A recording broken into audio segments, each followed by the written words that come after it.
giót thì mà đạp đạp.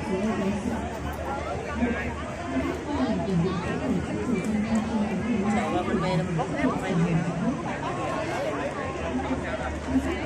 Cầm nó tìm ơi, để lấy tiền ra tìm có đấy.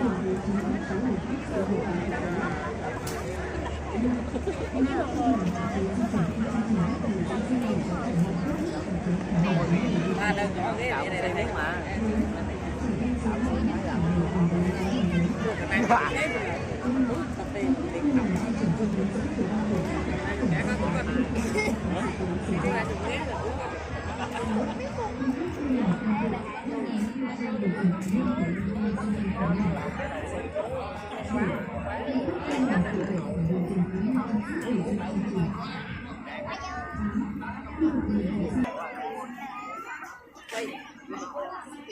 Hình như nó nhiều vấn đề sao á, từ A mà B về đó. Anh thì có rồi.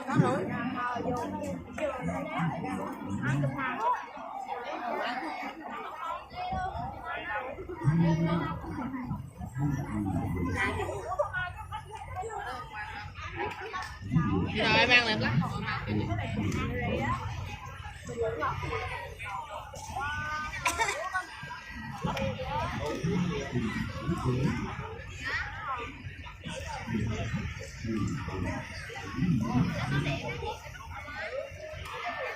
Vượt bay à, mọi người chụp hình đứng ra luôn thấy không?